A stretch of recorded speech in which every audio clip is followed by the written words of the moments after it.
all that I have to say is holy fuck. What the fuck just happened? I was ready to turn this game off and start recording. Like, with like 10 minutes left. It looked like there was absolutely no hope. But look where we are now. So, this is my weekly recap of the Georgia Tech football game for this week, having to be against Virginia Tech. Obviously, you can tell by my emotion, Georgia Tech did end up winning it. They won it 28-27. I'm going to break down my thoughts on this game and probably just ramble random bullshit, but that'll be my fucking video. So let's get into it. 97.1%. That was the percentage of a chance that Georgia Tech had to win this game at some point in the third quarter. It was either the third quarter or the very beginning of the fourth. It was the beginning. It was like near the beginning of the fourth. It was 12 minutes, 44 seconds left in the fourth. 97.1% chance. And what happened? Georgia Tech won.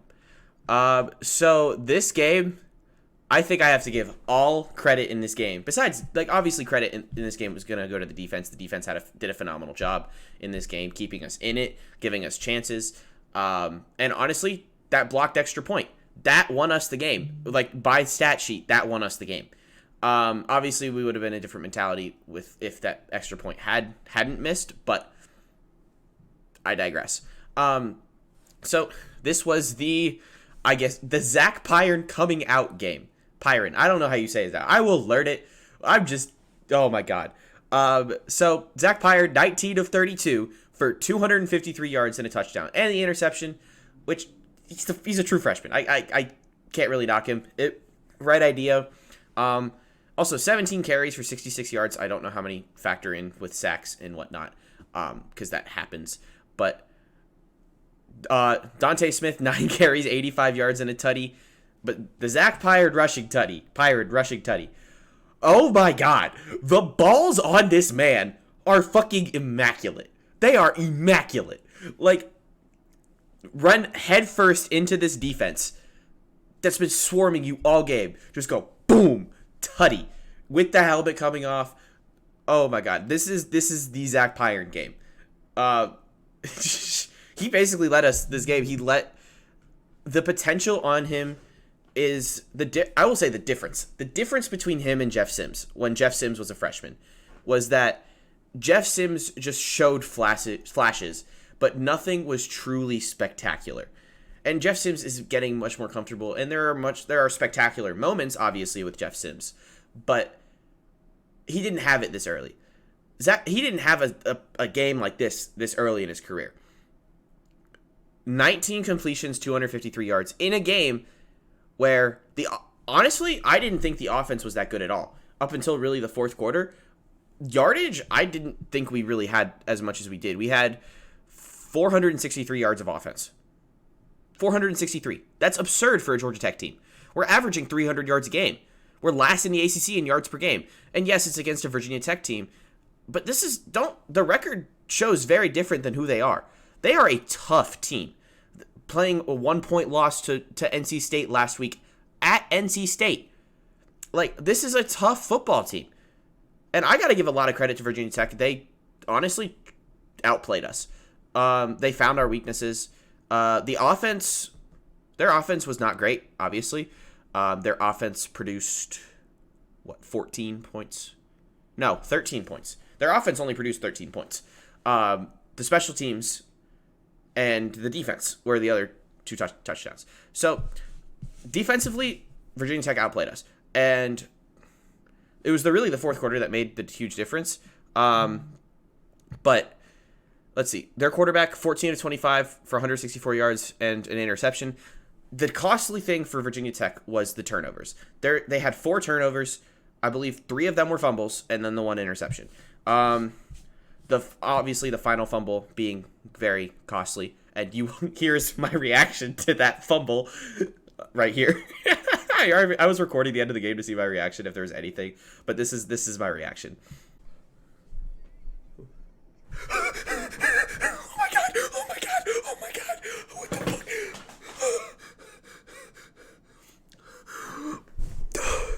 No way, we just won.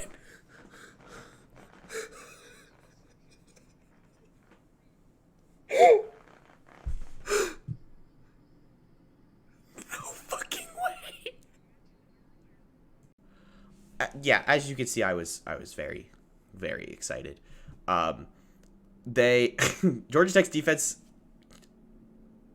I was saying this at the beginning of the game when the offense was really stalling out, and I unless more proof is shown to me, obviously, I'm going to keep that mentality.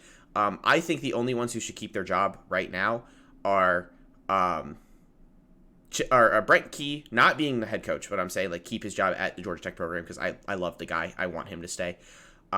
He's Georgia Tech grown. And Thacker. Thacker's defense has honestly been the thing that has kept us in games when he is allowed to just be a coach. He's actually pretty good. Like, I can't knock him. Because special teams is not his responsibility. And so his defense mustered up 13 points. And the defense is one of the top teams in the nation in turnovers and turnover differential. Like, this team is such a good team at creating turnovers. If the offense was a little bit more consistent, this team could be really good. Obviously, the offensive line is more the offensive line, and some of the playing calling is the issue. We have talent at receivers. Clearly, we have talent at quarterback with Zach Pyron. Like, it's just Zach Pyron's world, and we're just fucking living in it. I don't even know what to say. My brain is so flustered right now. Top defensive players, obviously, fucking Charlie Thomas. He almost had another targeting. Off initial look, I didn't think it was, and I still don't think it was. He didn't get it. I was very shocked. Oh, they finally put in all the defensive stats. Charlie Thomas, 16 tackles, 10 solo tackles, and a sack. What else? Who is this? Daquan Dowse, 7 tackles. Powell Lee had 6. Miles Sims had 5. Where is it? Where's the fumbles? Does it show fumble stats? It does not. We had 3 recovered fumbles. And only one of them was just kind of given to us. That was a mistake. The other 2 were earned fumbles. They worked for those fumbles and they produced them. But overall, I really don't know where the fuck this Georgia Tech team stands. They're 4-5. We need 2 more wins to become bowl eligible. Miami's looking more and more winnable as Miami progresses. And what else do we have after that? Georgia Tech schedules that's remaining is Miami, UNC, UGA. One of those games is winnable. The Miami game is very, very winnable. UNC look really fucking good. And last year, when they were ranked when we played them, and they looked really fucking good, the difference was that they weren't that good. Obviously their defense was very, very bad because Georgia Tech, of all teams, with Georgia Tech with Dave Patnode, exposed them. And Sam Howell was showed to be, he needs product around him to be good. Drake May is just good. I believe he has 30 touchdowns on the year already. 30! I can't comprehend that anymore. I haven't seen a Georgia Tech quarterback get 15 in my lifetime. Besides, rushing touchdowns are different because triple option. But in my lifetime, I haven't seen a Georgia Tech quarterback throw 15 touchdowns. Drake May is good. This is a more upcoming future. So Miami looks very winnable. Mario Cristobal doesn't look like a Jeff Collins in a sense. He looks like he's a very good recruiter. This is off of first initial looks. He looks like a very good recruiter, but can't coach a damn football game to save his life. And I'm okay with that. I truly am okay with that. Because I'm saying it right here, right now. Georgia is an automatic L on the fucking win-loss. Because I'd say if Georgia loses to Tennessee, they're not looking to fuck up anymore. And I really think that Tennessee can win that game. So if Georgia fucks up, they are not fucking up against Tech. They are making to go every right for them to make sure they win that damn football game. So I realistically at this point I see Tech as a possibility at best case scenario, 5-17. Obviously you aim for 6-6 with how the season has gone, but I think you take 5-7 as a win this season. I truly do, and Zach Pyron still has his eligibility to be a redshirt. He's a true freshman in his second game ever, and he's doing that. The fact that he could still be a freshman for us next year boggles my brain. So Sims will be a senior next year, and I think he likely takes his COVID year to play another year, which sucks because I think Pyron is really good.